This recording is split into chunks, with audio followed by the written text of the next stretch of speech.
Assalamualaikum warahmatullahi wabarakatuh. Halo semuanya teman-teman, selamat siang, selamat datang kembali di channel kesayangan kita, channel Ilo Entry, dan masih bersama saya Ilo. Dimanapun teman-teman berada, semoga teman-teman selalu dalam keadaan sehat walafiat, tanpa kekurangan satu apapun, amin amin ya robbal alamin. Dan pada kesempatan yang baik ini, saya masih akan membawakan kisah Mas Agil Rian Saputra ya. Kisah Lemah Kuburan, wow, sudah masuk part ketiga nih teman-teman. Makin mencekam, makin seru aja kisahnya. Tapi sebelum kita masuk ke dalam kisahnya, buat teman-teman yang mungkin belum subscribe channel Leo Trio, diklik dulu tombol subscribe, jangan lupa lonceng notifikasinya dinyalakan agar teman-teman selalu mendapatkan notifikasi dari konten-konten yang akan kami upload selanjutnya. Dan untuk channel Leo Entry kami upload setiap hari teman-teman ya, setiap siang jam 12 siang waktu Indonesia bagian Barat. Oke, nggak pakai berlama-lama lagi, pasti udah gak sabaran kan? Untuk masuk ke dalam kisahnya, kita langsung saja masuk ke dalam kisahnya. Dari halaman belakang rumah Bang Ilo, kita menuju ke Jawa Tengah.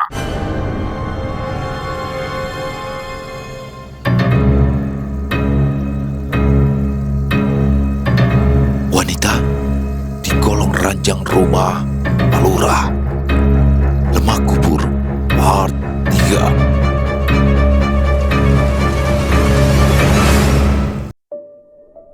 Masih di malam yang sama di rumah Pak Tunggul. Meski teriakan Jayus tak begitu didengar, namun combretnya yang terjatuh di lantai berhasil membangunkan ibunya. "Apakah ya, Pak?" kata istri Pak Tunggul itu yang tersentak membangunkan suaminya. "Pak, Pak, bangun Pak," panggil Bu Jayus itu kembali seraya mengguncang tubuh Pak Tunggul sedikit lebih kencang. "Kenapa toh Bune?" tanggap Pak Tunggul yang akhirnya terbangun. "Ada suara seperti benda jatuh di luar. Coba periksa dong Pak," pinta sang istri yang membuat Pak Tunggul bergidik tanpa sebab. Waduh, jangan-jangan batin Mbak Tunggul yang langsung mengambil bungkusan hitam yang diberikan oleh Mbak Untung pagi tadi dari balik bantalnya. Dan seraya meminta istrinya untuk menunggu di dalam kamar, Pak Tunggul pun kini bangkit dan beranjak keluar dari kamarnya. "Sampean tunggu di sini saja Bune," kata Pak Tunggul sambil membenarkan sarungnya dan berjalan keluar dari kamar. Dia pun melangkah dengan mengendap-endap menuju ruangan paling depan di rumahnya itu seraya menaikkan saklar lampu di setiap ruangan yang ia lewati hingga akhirnya dia pun melihat tubuh anaknya yang tergeletak di ruang tamu. "Jayus," panggilnya membisik menghampiri si Jayus yang terlentang di bawah lantai. "Bangun Yus, bangun," kata Pak Tunggul sambil menepuk-nepuk pipi anak satu-satunya itu yang beruntungnya tak butuh waktu lama untuk membuat Jayus terbangun meski diawali dengan teriakan saat pertama ia membuka matanya. "Pocong, pocongan," kata Jayus sambil menunjuk-nunjuk ke arah tirai yang tadi tersingkap itu.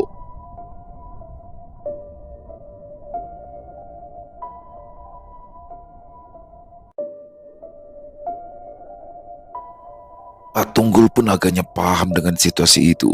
Ia pun segera memapat Jayus untuk bangkit dan masuk ke dalam kamarnya. "Ayo, masuk ke kamar saja," kata Pak Tunggul sambil merangkul anaknya itu berjalan menuju kamarnya. "Pocongan, pocongan, pocongan," kata Jayus berulang-ulang kali. "Wes, rapopo, ayo masuk dulu aja," kata Pak Tunggul kepada Jayus yang tampak sangat ketakutan itu. Jayus pun lalu dimasukkan ke dalam kamarnya bersamaan dengan istri Pak Tunggul yang kini memutuskan untuk keluar setelah ia mendengar kata-kata tak lazim yang keluar dari mulut anaknya. "Pocong," batin istri Pak Tunggul yang langsung beranjak menyusul ke kamar Jayus. "Kenapa Pak?" tanya sang istri beberapa saat setelah ia masuk ke dalam kamar anaknya itu. Pak Tunggul hanya terdiam. Ia tak bisa menjelaskan apa yang tengah berlaku sampai akhirnya suasana pun terpecahkan oleh Jayus yang kini mulai menangis. "Ada pocongan, ada pocong di luar," kata Jayus di antara tangisannya membuat ibunya kini segera mendekat dan memeluk anaknya yang tengah ketakutan itu. Sudah ya, sudah aman," kata istri Pak Tunggul sambil mengusap-ngusap punggung si Jayus.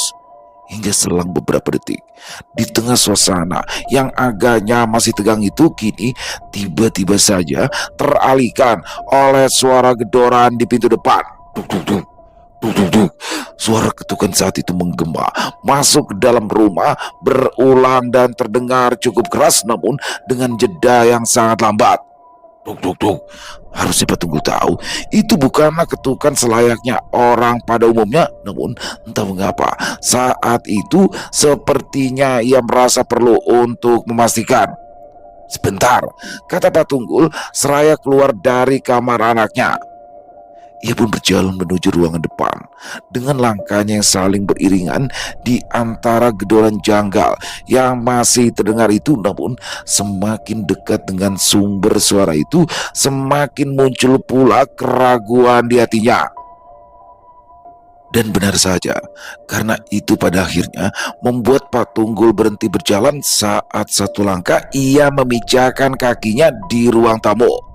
Alisnya kini berkerut menatap ke arah pintu yang ia rasa bergetar oleh gedoran itu. Duk duk duk. Ketukan keras itu juga membuat gelombang yang menggetarkan kaca jendela di sampingnya. Saya harus berani, batinya. Di setiap jeda ketukan itu, dengan ekspresi yang gugup, Pak Tunggul mengambil azimat yang ia sembunyikan di antara perut dan kain sarungnya. Dia genggam erat-erat bungkusan kain hitam yang berbentuk kotak itu, lalu dengan sedikit menata nafasnya, ia pun memberanikan diri. "Sopo kowe?" ucap Pak Tunggul lantang, namun masih terdengar gugup dan gagap. "Sopo kowe?"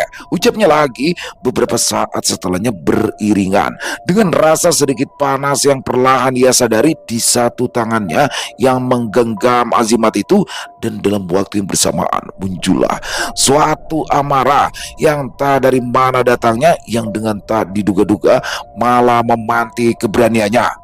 "Raurus!" sentaknya. Pak Tunggul pun segera melangkah mendekati pintu yang masih bergetar oleh ketukan itu, membuat kakinya tanpa sengaja menyandung gagang compret yang tadi Jayus jatuhkan di lantai ruang tamu. Klontang! Suara dari compret yang tergeser oleh sandungan kakinya. "Apa tuh iki?" ucap mendunduk dan segera memungut benda itu setelah menyadari kilatan dari combret yang tergeletak di antara dua kakinya. "Sopo kowe?" sentaknya kembali beberapa detik setelah ia menegakkan tubuhnya, yang untuk kali ini dia mengucapkan itu sambil mengacungkan combret yang baru saja dipungutnya ke arah pintu. Dan disinilah suara gedoran itu pun akhirnya berhenti. Suasana pun mendadak sunyi senyap, membuat Pak Tunggul perlahan mulai berasumsi bahwa kejanggalan ini sudah berakhir. Dan setelah beberapa saat memastikan bahwa itu benar-benar sudah hilang, tak lama kemudian ia pun memutuskan untuk masuk kembali menuju kamar anaknya. Di antara degup jantungnya yang terasa masih kencang itu, Pak Tunggul kini berbalik dan melangkah dengan combret dan azimat yang masih ia genggam di kedua tangannya itu. Walau ternyata ini belum benar-benar selesai, karena baru sekira 3 sampai 4 langkah ia berjalan, dengan tiba-tiba muncullah suara samar tawa yang membisik. Suara seperti seorang lelaki itu terdengar samar di telinga Pak Tunggul, membuatnya sejenak berhenti melangkah dan mencermati untuk memastikannya.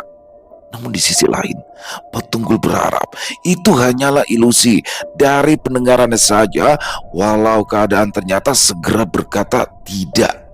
Ketika suara tawa itu kini terdengar lagi, suara itu kembali terdengar dan kini terus berulang, namun Pak Tunggul yang dipaksa oleh keadaan untuk mencermatinya kian lama kian berasa aneh dengan suara itu, yang mana bila boleh digambarkan, suara tawa itu lebih mirip dengan seorang lelaki parubaya daripada lelembut atau apapun.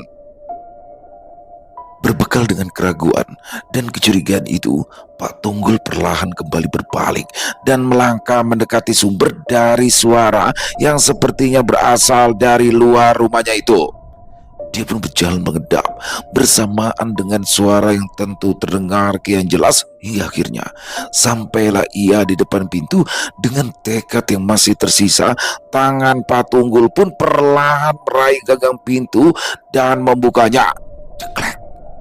Pintu telah terbuka bersamaan dengan suara tawa itu yang anehnya tiba-tiba hilang begitu saja, dan dari dalam rumahnya itulah melalui ambang pintu kini Pak Tunggul mengamati keadaan di luar.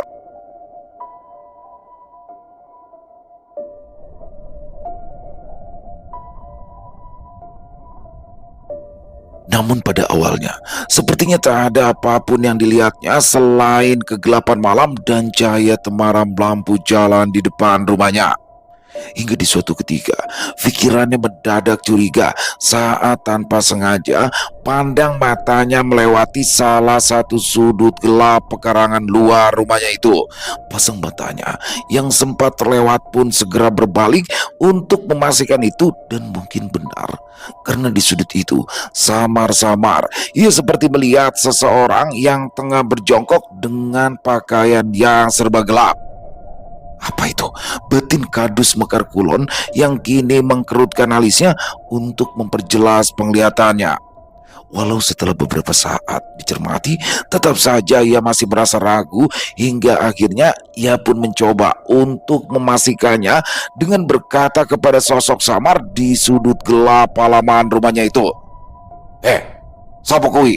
Ucap Pak Tunggul yang kini mencari jawaban atas keraguannya itu sembari membentangkan combretnya ke atas. Bersama dengan itu, rasa panas di tangannya yang tadi sempat teralihkan kini kembali ia sadari dan rasakan seperti beberapa saat yang lalu di salah satu tangannya yang tengah menggenggam azimat pemberian Bauntung itu. Yang mana untuk kali ini hal itu seakan memberikannya keberanian. Sentak Pak Tunggul tiba-tiba seraya melemparkan combret yang digenggamnya itu ke arah sudut gelap. Klontang! Suara combret yang Pak Tunggul lempar meleset membentur tembok beteng rumahnya, dan tak lama setelahnya terdengar suara tangis di sudut pekarangan depan rumahnya itu. Suara tangis yang kalau menurut pendengaran Pak Tunggul adalah suara tangisan seorang pria dewasa. "Sapa kowe?" teriak Pak Tunggul untuk kesekian kalinya, yang kini sembari turun dari teras rumahnya dan berjalan menghampiri sudut gelap itu. "Siapa yang menyuruh kamu?" ucap Pak Tunggul lagi sambil berjalan, yang mana sesampainya ia di sudut itu dia tidak melihat apapun selain combretnya yang tadi ia lempar dan kini tergeletak di tanah dekat sudut gelap itu. "Apa aku yang salah lihat ya?" kata Pak Tunggul sembari memungut combretnya. Untuk beberapa saat, Pak Tunggul terlihat masih berdiri di dekat sudut itu memandang sekeliling dengan nafasnya yang terengah, sampai akhirnya ia dikejutkan oleh sesuatu yang dingin yang menyentuh kakinya. Allahu Akbar! Pak Tunggul terperanjat melompat dan langsung memeriksa ke bawah kakinya, yang tentu tanpa ia sangka sebelumnya. Dia kini dibuat lebih terkejut ketika melihat sesuatu yang baru saja menyentuh kakinya itu. Dan sesuatu itu adalah sebuah kepala yang terpotong. Gundul pringis, kalau orang Jawa biasa menyebutnya, tergeletak di atas tanah di depan dua kaki Pak Tunggul yang berdiri tegak. Pada awalnya dia tidak menyadari kalau itu adalah sebuah kepala, sampai pada ketika kepala tanpa tubuh itu tiba-tiba saja mulai mengeluarkan suara dan berbicara. "Katanya disuruh mampir, tapi kau masuk saja Raoleh," kata sosok tanpa kepala itu kepada Pak Tunggul. "Ya Allah, ya Allah, ya Allah!" teriak Pak Tunggul yang berlari terbirit masuk ke dalam rumahnya. Jegleng! Suara pintu yang dibanting oleh Pak Kadus Mekar Kulon itu yang segera bergegas masuk ke dalam kamar anaknya. "Ono apa toh Pak?" tanya istrinya yang terkejut oleh kedatangan Pak Tunggul yang panik. "Wes, saya gitu wae. Besok saja saya ceritakan," ujar Pak Tunggul seraya melompat ke atas ranjang anaknya. Apa pintunya udah dikunci, Pak? Tanya sang istri setelah itu. Belum, Bu. Sudah, biarin aja, jawab Pak Tunggul yang segera memanti kekesalan istrinya itu. Lah, kalau demit kau takut, jawab sang istri yang langsung beranjak turun dari ranjang anaknya itu.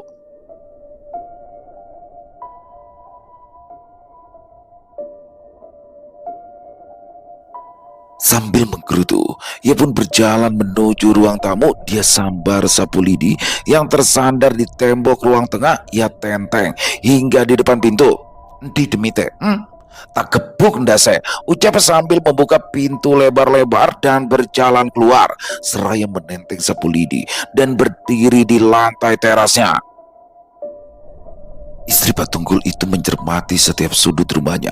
Hingga tak lama kemudian, bau amis bercampur bangkai pun tiba-tiba menyerbak menembus hidungnya, yang mana secara tak terduga keadaan itu malah membuat istri dari Kadus Mekar Kulon itu merasa tertantang.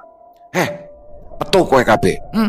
Sini hadapi saya, Siti Sumantri, ora wedi, teriak istri Pak Tunggul menyebutkan nama dirinya seraya menepuk-nepuk ujung dadanya.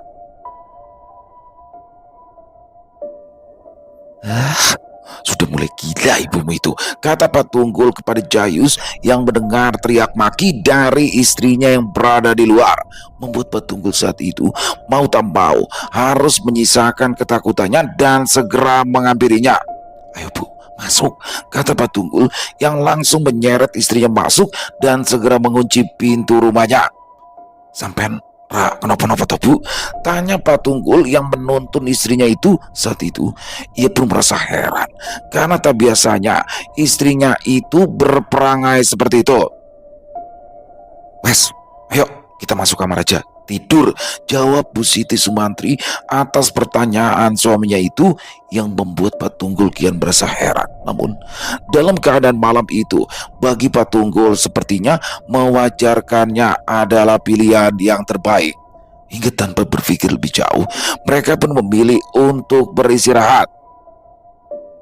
Jayus, pindah ke kamar Bapak yang lebih luas, tugas Pak Tunggul menyuruh Jayus anaknya. Dan setelah semua yang terjadi malam itu, mereka pun kini tidur bertiga di dalam satu kamar, mencoba untuk berusaha terlelap melewati malam yang janggal itu.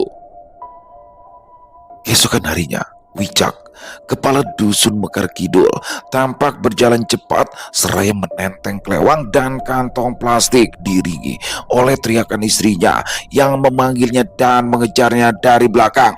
Sudah Pak, nyebut Pak, teriak istrinya yang tergopoh-gopoh di belakangnya. Kadus Wicak tampak berjalan ke arah barat menuju dusun Mekar Kulon, yang mana kilasan penjelasan dari istrinya mengatakan bahwa suaminya itu hendak ke rumah Juragan Wiryo untuk mengembalikan jajaran tanah kuburan yang ia temukan lagi esok itu.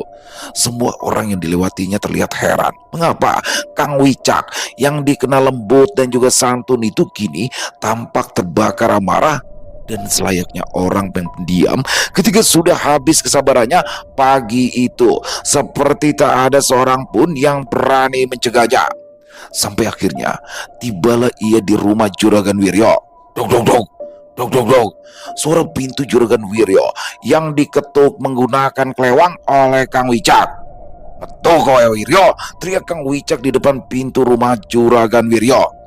Nek wani, jangan main belakang, ayo hadapi aku, teriaknya lagi, yang kali ini mulai menumpahkan jajaran tanah yang berbau minyak mait itu di depan pintu. Kadus Mekar Kidul itu terus memaki, bahkan tidak memperdulikan istrinya yang menangis dan memohon di belakangnya. Sementara itu, Juragan Wiryo tak kunjung keluar menemuinya, entah memang takut atau tidak mendengar teriakan Kang Wicak pagi itu. Yang datang justru adalah Kang Kismo, Pak Rukun, yang mana mereka adalah preman di dusun Mekar Kulon ini sekaligus orang-orang yang berada di kubu Juragan Wiryo.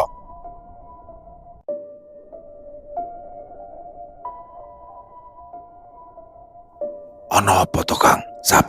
Sabar, kata Kang Kismo dan Pak Rukun yang baru saja datang dan mencoba untuk menenangkan. Kang Wicak sempat menghentikan makiannya karena kedatangan dua preman itu, namun itu tak berlangsung lama karena dia melihat golok yang terselip di pinggang Kang Kismo dan Parukun. Seharusnya hal itu sudah menjadi pemandangan biasa pada setiap orang di kala itu, namun rasa emosi menjadikan Kang Wicak merasa terintimidasi dan membuat kedatangan dua orang itu langsung disambut olehnya dengan acungan kelewang. Apa kowe? Hah? Mau ikut-ikutan? Apa jangan-jangan kalian yang disuruh menyebarkan tanah kuburan di depan rumahku? Hah? Sentak Kang Wicak seraya mengacung-acungkan kelewangnya. Tanah apa sih, Kang? Saya itu udah tahu apa-apa. Sudah, sampean sabar. Kalau ada masalah kita bicarakan baik-baik, kata Kang Kismo sambil menengadahkan tangannya ke depan seakan menyiratkan ketakutannya terhadap Kang Wicak. Tapi beruntung, semua itu terlerai oleh kedatangan Pak Tunggul bersama Kang Saleh yang segera menepis kelewang dari genggaman Kang Wicak dan langsung memboncengnya pergi dari tempat itu menggunakan sepeda motor. Ayo, sampean pulang dulu, ucap Kang Saleh yang mendekap tubuh Kang Wicak di atas sepeda motor dan langsung membawanya pulang ke rumahnya. Sesampainya di rumah Kang Wicak, mereka pun kini duduk bersama. Terlihat tangan Kang Wicak yang masih gemetar oleh amarahnya, begitu juga dengan wajah istrinya yang sembab karena tangisnya tadi, dan tampak pula di situ Bu Siti Sumantri, istri Pak Tunggul yang tengah menggendong anak Kang Wicak yang masih bayi. Sampean itu kenapa sih, Kang? Kok jadi gerasa-gerusu seperti ini? Ucap Kang Saleh kepada Kang Wicak saat itu, yang mana pertanyaan itu langsung disela oleh Bu Siti dengan membuka sedikit tudung yang menyelimuti anak Kang Wicak yang baru berumur 7 bulan itu. Ruam merah, lebam kehitam-hitaman terlihat di kaki anak Kang Wicak itu yang segera membuat Kang Saleh seketika berdiri dan mengerutkan alisnya. Tapi tidak sampai di situ, karena ketika semua tudung yang menyelimuti anak Kang Wicak dibuka, ruam itu ternyata ada di sekujur tubuhnya. Astagfirullah, kenapa kui? Sentak Kang Saleh membisik. Yang tak lama kemudian, istri Kang Wicak pun mulai bercerita. Kemarin sore, semua masih baik-baik saja. Bahkan hingga menjelang petang, tak ada ruam lebam yang muncul di tubuh anak Kang Wicak itu. Menurut keyakinannya, semua berawal dari tengah malam ketika istri Kang Wicak yang terbangun oleh tangisan anaknya. Oh, mungkin dia haus, batin istri Kang Wicak yang terbangun di malam itu. Ia pun segera beranjak turun dari tempat tidurnya dan hendak menghampiri si bayi yang memang berada di keranjang tidurnya. Namun baru saja kakinya menapaki lantai, jantung istri Kang Wicak seketika dibuat terhenti oleh satu pemandangan dari sosok aneh yang tengah berdiri di dekat ranjang tidur anaknya itu. Perawakannya seperti wanita, bajunya putih kecoklatan dan rambutnya panjang terurai. Entah siapa itu. Yang jelas, istri Kang Wicak kini dibuat mematung terpaku oleh penampakan itu.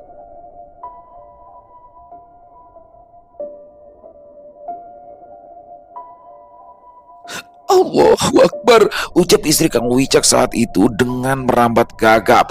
Meski sudah sekuat tenaga, ia mencoba berteriak. Dengan tangan gemetar, dia meraih tubuh suaminya dan sebisa mungkin mengguncangnya. Tak butuh waktu lama, Kang Wicak pun terbangun dan seperti yang dilihat oleh sang istri, dia kini juga dikagetkan oleh pemandangan aneh itu.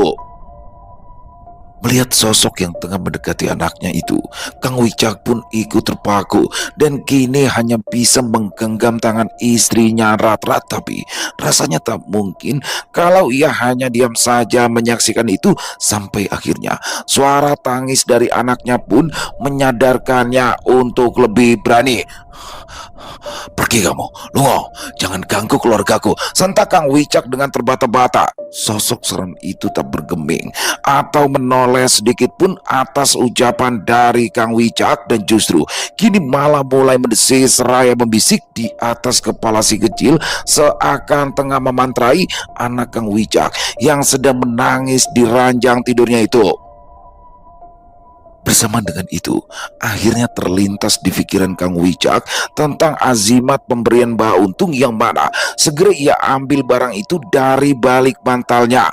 Minggat kowe, ucap Kang Wicak untuk kedua kalinya dengan suara yang lebih tegas dan juga lantang sambil menggenggam bungkusan kain hitam itu. Dan barulah di sini sosok wanita itu menghentikan desis dan mantra anehnya. Sosok itu kini mulai menoleh perlahan, menatap Kang Wicak dan istrinya sambil membuka mulutnya yang mana. Segera Kang Wicak lempar sosok wanita itu dengan azimat yang digenggamnya. Allahu Akbar, teriak Kang Wicak seraya melemparkan bungkusan kain berwarna hitam itu yang mana langsung membuat lelembut itu berteriak dan menggelinjang, berubah menjadi asap dan pergi menembus langit-langit kamar. Barulah setelah penampakan itu benar-benar hilang, Kang Wicak sigap menghampiri dan segera menggendong anaknya yang masih menangis itu. Dan disitulah Kang Wicak dan istrinya mulai melihat ruam lebam di sekujur tubuh anaknya itu yang mana tentu membuat mereka semua menjadi panik dan khawatir. "Iki kenapa toh Pak? Kok yang ngene?" kata istrinya yang kini mulai menangis. "Wiryo bajingan," ucap Kang Wicak setelah itu yang langsung menuduh bahwa ini semua adalah perbuatan dari Juragan Wiryo. "Aku kok yakin yuk kalau ini semua adalah ulah Juragan Wiryo," kata istri Kang Wicak menutup ceritanya.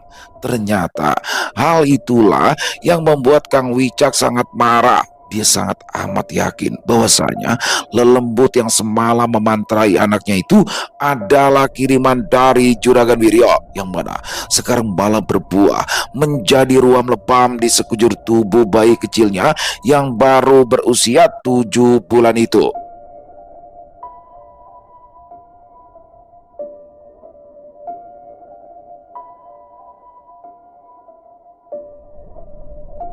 Itu pun ditambah lagi dengan penemuan ceceran tanah beraroma minyak mayat di depan rumahnya tadi pagi yang tentu kini semakin memperkuat tuduhannya pada Juragan Wiryo. "Pasti karena lembut semalam itu yang membuat anak saya jadi seperti ini," tukas Kang Wicak pagi itu sembari ditenangkan oleh Kang Saleh dan Pak Tunggul. "Kalau memang seperti itu kejadiannya, saya maklum Kang.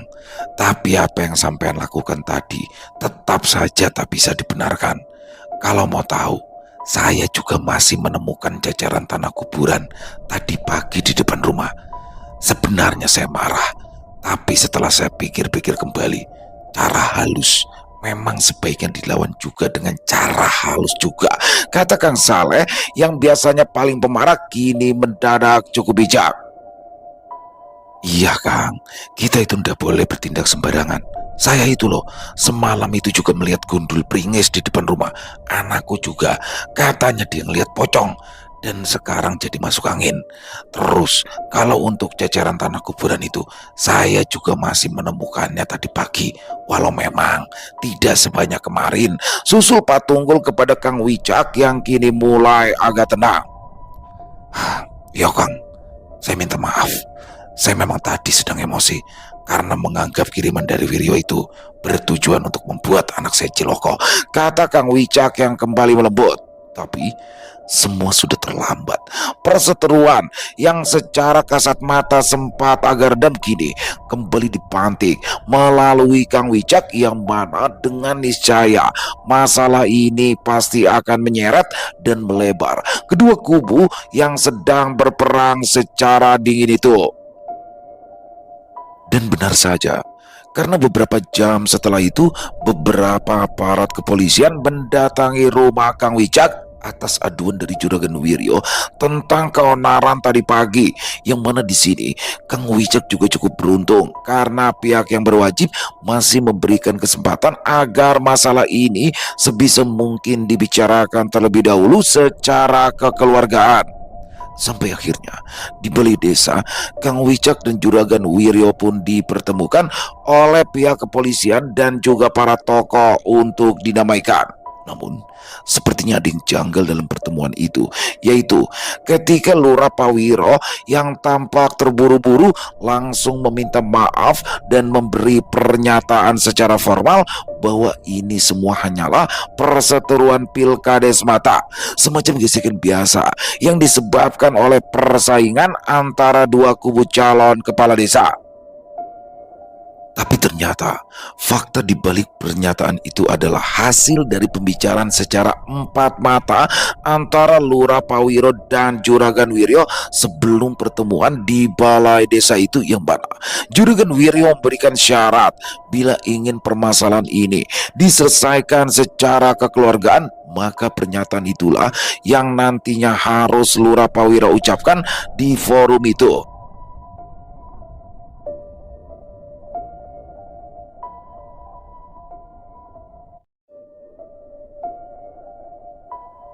Entah apa yang melatar belakangi Juragan Wiryo sehingga mengharuskan Lurah Pawiro mengucapkan itu dalam pernyataannya nanti. Tapi yang jelas saat itu sang lurah seperti merasa dipermainkan oleh Wiryo yang sedang berlindung di balik kata-kata sebagai pihak korban dari amarah Kang Wicak tadi pagi itu. Dalam pembicaraan itu, Juragan Wiryo juga secara cerdik menampik perihal tanah kuburan yang menurut Kang Wicak menjadi pemantik dari masalah ini, berdalih tuduhan tanpa bukti. Ia pun seperti membuat sang lurah menjadi tak banyak berbicara dan pada akhirnya menyepakati itu. Di balai desa, di depan aparat kepolisian, dua kubu itu pun akhirnya bersepakat untuk damai. Kang Wicak dengan muka masamnya terpaksa bersalaman dan meminta maaf kepada Juragan Wiryo.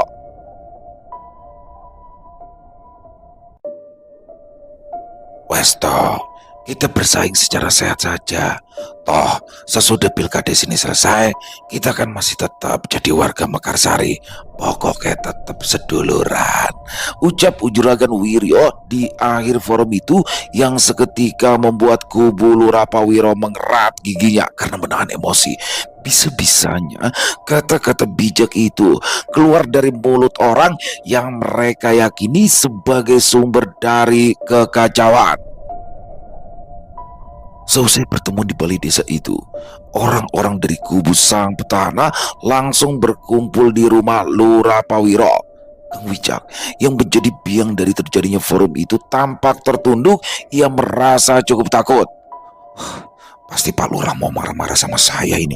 Betina kala itu yang duduk di antara Kadus Mansur dan Kadus Barjo. Tenang aja, nanti saya bantu jawab, kata Pak Mansur yang melihat kegugupan Kang Wicak. Sampai akhirnya Pak Lurah pun keluar dengan baju santainya bersama dengan Bu Sundari yang terlihat membawa nampan dan teko yang berisi minuman. Tetap tidak mengaku dia. Padahal saya semalam melihat Kismo yang menyebar-nyebar itu di depan rumah. Ucap Lurah Pawiro begitu duduk. Ia berujar bahwa semalam ia sempat mengintip dari jendela dan dia melihat Kang Kismo, preman dari kubu Juragan Wiryo, tengah menabur-naburkan sesuatu di halaman rumahnya. Semua orang tentu terperanjat kalau mendengarkan hal itu. Selama ini dugaan mereka tidak salah kalau memang kubu Wiryola yang telah melakukan ini. Tapi kok tidak ditangkap saja Thomas? Waktu itu kan itu bisa jadi bukti, tanya Kadus Barjo yang sedikit menyayangkan. Namun sepertinya Pak Lurah memiliki pertimbangan tersendiri. Saya tidak berani mengambil resiko. Kismo waktu itu membawa pedang panjang sekali. Saya juga di rumah hanya berdua dengan istri. Takutnya nanti kalau dia melakukan tindakan yang tak terduga. Jawab Pak Lurah mengutarakan pertimbangannya. Tapi dia tidak tahu kan kalau sampean melihat, tanya Mbak Gotrok ini. Buatan Mbak, sepertinya tidak tahu, jawab Pak Lurah. Memang celeng kau yo. Saya itu tadi pagi juga masih menemukan jajaran tanah-tanah itu, ucap Mbak Gotro yang disambut oleh Kang Wicak yang kembali terpantik emosinya.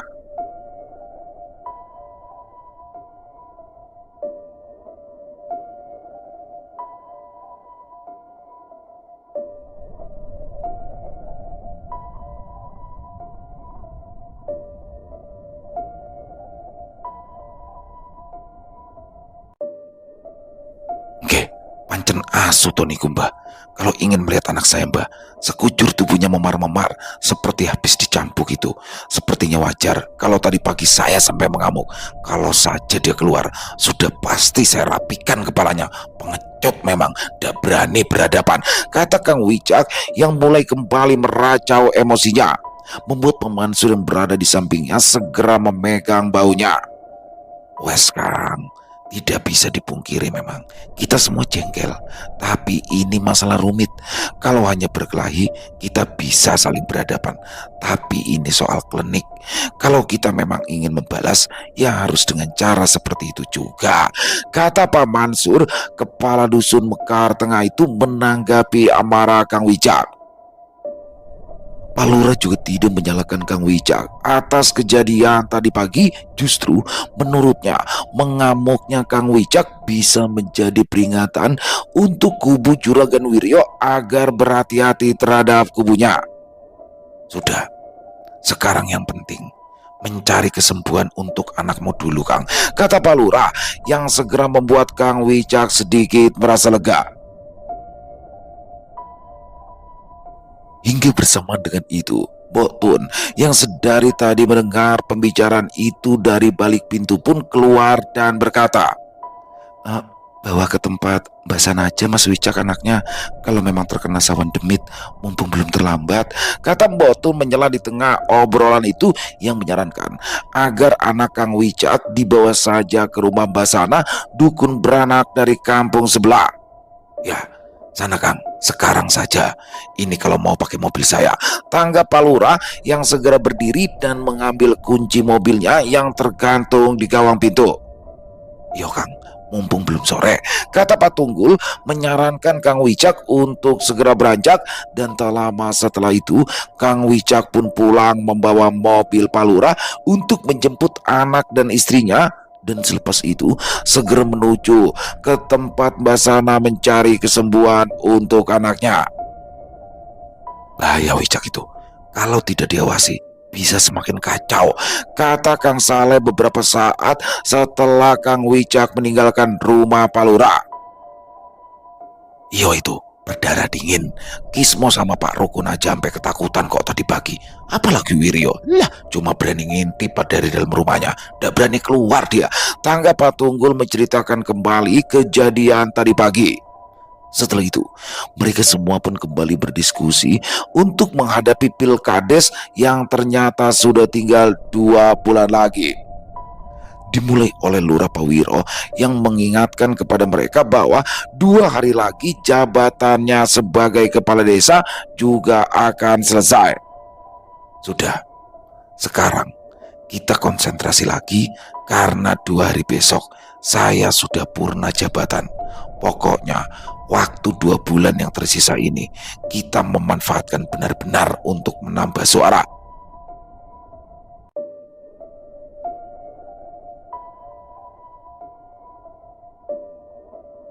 Ucap Pak Lurah Pawiro, semua orang pun kembali bersemangat mendengar ucapan Lurah Pawiro. Orang yang awalnya mereka paksa untuk maju kembali kini mulai memperlihatkan kemauan untuk menang.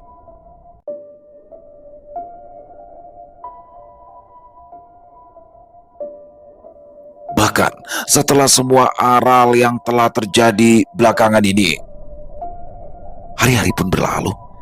Jabatan Pak Lurah juga akhirnya purna sudah dan digantikan sementara oleh Pak Carik Sukmo selaku sekretaris desa Mekarsari ini hingga nanti pemenang dari Pilkades ini dilantik. Kertas-kertas bergambar Pak Pawiro dan Juragan Wiryo juga sudah tertempel di setiap sudut desa, lengkap dengan gambar padi dan jagung sebagai simbol penanda yang mana padi untuk sang petana Pawiro Atmojo dan jagung untuk sang penantang yaitu Juragan Wiryo. Dengan hanya adanya 2 calon ini saja, tentu aroma-aroma persaingan begitu ketat terasa karena di kelurahan yang sebesar ini seluruh warga Mekarsari dengan niscaya hanya akan terbagi menjadi 2 kubu yang tentu sama besarnya. Semua kemungkinan tentu saja bisa terjadi. Bahkan kubu Juragan Wiryo yang dikira akan gembos ternyata kini malah terlihat semakin banyak pendukungnya.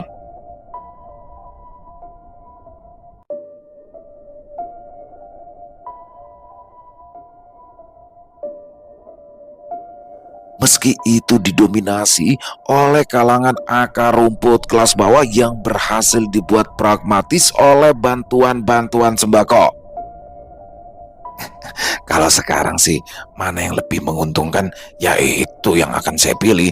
Kata-kata itulah yang kerap diucapkan oleh Kang Kismo dan orang-orang dari kubu Juragan Wiryo ketika memberikan paket sembako kepada para warga, yang mana meski cara tersebut dinilai kurang cerdas dan juga elok, tapi nyatanya itu tampak berhasil.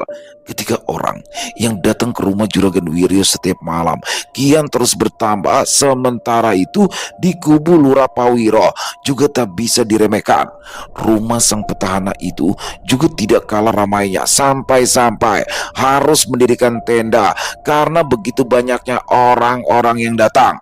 Kalau soal beraup suara, di kubu Lurah Pawiro tentu lebih rapi dan juga berpengalaman. Yang mereka ambil adalah para tokoh-tokoh penting di setiap dusunnya yang niscaya pasti akan mengekor dengan sendirinya.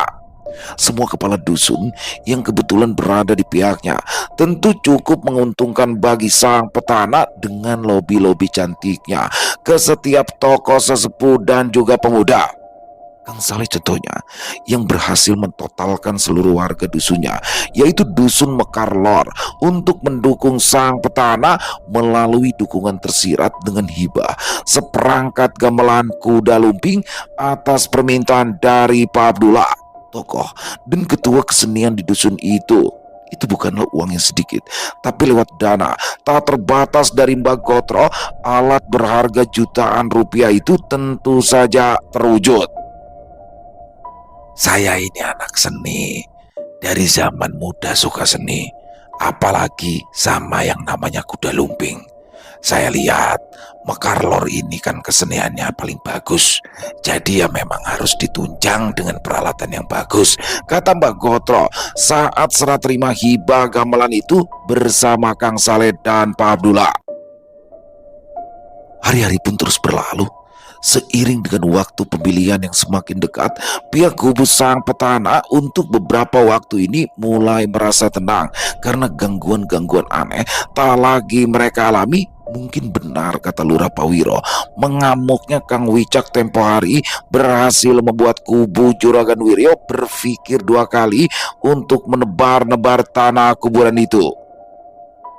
Namun, di antara ketenangan itu, sebenarnya ada sesuatu hal yang belum mereka sadari dan ketahui tentang imbas dari tanah kuburan yang sudah terlanjur ditabur di depan rumah mereka, yang mana meski remah itu sudah dibersihkan sampai tak bersisa, ternyata sesuatu yang telah singgah tak akan pergi begitu saja, apalagi bila sesuatu itu sudah terlanjur masuk ke dalam ruangan. Tak ada cara lain untuk membuatnya pergi kecuali dengan ritual pembersihan. Kejadian itu kembali diawali oleh Mbak Sari, putri bungsu dari Lurah Pawiro yang memang sengaja pulang kurang lebih 1 minggu sebelum hari pemilihan karena telegram yang dikirim oleh Bu Sundari ibunya sebulan yang lalu, yang mana memintanya untuk turut menyokong pencalonan ayahnya ini. Mbak Sari datang bersama suami dan juga anaknya yang masih balita. Ia tiba di rumah cukup larut. Sambil menggendong anaknya yang sudah tertidur, dia meminta suaminya untuk menyapa dan berbasa-basi dulu kepada para tamu di depan yang malam itu tengah melekan di rumahnya. Sementara ia buru-buru membawa anaknya untuk masuk ke dalam kamar. Kok sampainya jam segini, Tondo? Kata Bu Sundari di dalam rumah menyambut kepulangan anaknya itu. Nunggu Mas Angga pulang kantor dulu, Bu. Jadi berangkatnya agak sore, jawab Mbak Sari seraya menyodorkan satu tangannya untuk mencium tangan ibunya. Walah, ya wes, yang penting sampai di sini tidak ada halangan. Yos, mau bawa masuk anak kamu. Kamarnya sudah ibu bersihkan kok. Ibu tak masak air dulu ya. Kali aja Angga mau mandi, kata Bu Sundari seraya mengelus pipi cucunya yang tengah berada dalam gendongan anaknya itu dan segera berjalan menuju dapur. Basari pun masuk ke dalam kamar dan langsung meletakkan anaknya di atas tempat tidur. Setelah itu, dia duduk di atas ranjang, sedikit menghela nafas atas lelahnya. Dan disinilah hal di luar nalar itu terjadi. Ketika tiba-tiba saja terdengar suara. Basari. Suara itu membisik memanggilnya dari bawah kolong ranjang yang tengah ia duduki itu.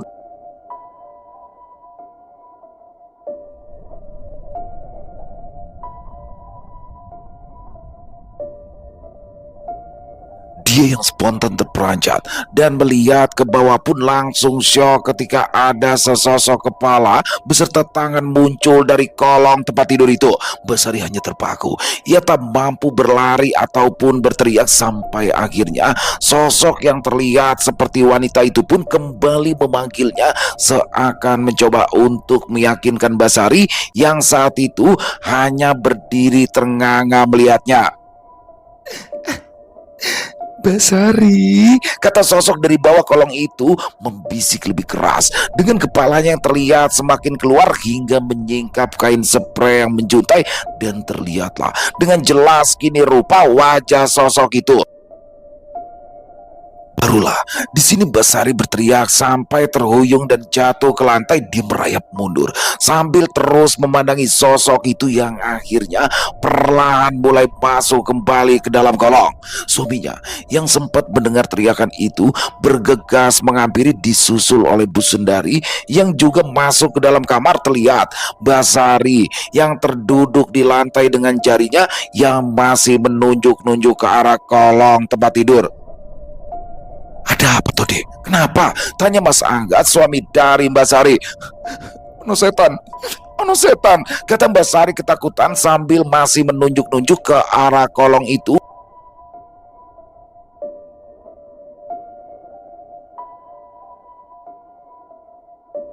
Mas Angga yang segera memeriksa ke bawah tempat tidur itu pun nyatanya tidak menemukan apa-apa.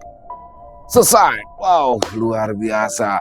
Kisah lemah kuburan, kisah dari Mas Agil bener kan makin mencekam makin kesini teman-teman ya. Dan di sini bagaimana teror demi teror masih berlanjut dan salah satu kepala dusun ada yang terpancing emosinya nih, datang nih si Kang Wicak datang ke rumahnya Juragan Wiryo karena emang apa ya?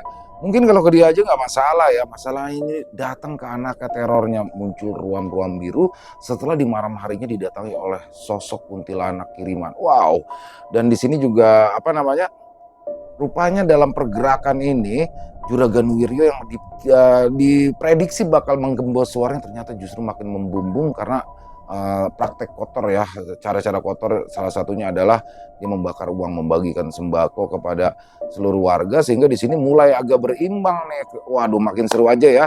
Sudah makin mendekati Pilkades dan yang mana di sini juga anak dari Pak Lurah Pak Wiro juga kena teror. Wah, makin seru aja. Besok jangan sampai ketinggalan untuk part keempat ya teman-teman.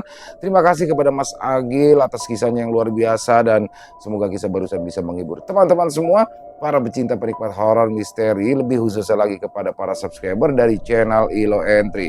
Dan buat teman-teman yang mungkin punya komentar lain, yang punya pendapat lain, bisa menuliskan di dalam kolom komentar ataupun hanya sekedar saling menyapa, silakan, insya Allah kami akan membalasnya satu persatu. Buat teman-teman yang suka dengan videonya, bisa diklik tombol like atau tombol jempolnya, boleh juga dibantu di share ya link videonya ini ke teman-teman yang lain agar juga ikut merasa terhibur. Dan buat teman-teman sekali lagi yang belum subscribe, yuk bisa diklik tombol subscribe, jangan lupa lonceng notifikasinya juga dinyalakan agar teman-teman selalu mendapatkan notifikasi dari konten-konten yang akan kami upload selanjutnya. Dan kami juga ingin mengucapkan terima kasih ya kepada seluruh teman-teman yang sudah selalu setia hadir, yang sudah selalu mendukung kami karena teman-teman kami selalu bersemangat berkarya di setiap harinya. Di akhir kata, saya Ilo mengucapkan permohonan maaf apabila mungkin dalam pembawaan kisahnya barusan ada kata-kata saya yang salah ataupun ada kata-kata saya mungkin yang kurang berkenan. Saya mohon dibukakan pintu maaf yang seluas-luasnya. Sampai berjumpa lagi. Konten-konten kami selanjutnya masih bersama saya Ilo di channel Ilo Entry. Salam sehat, sukses selalu untuk kita semua. Wassalamualaikum warahmatullahi wabarakatuh.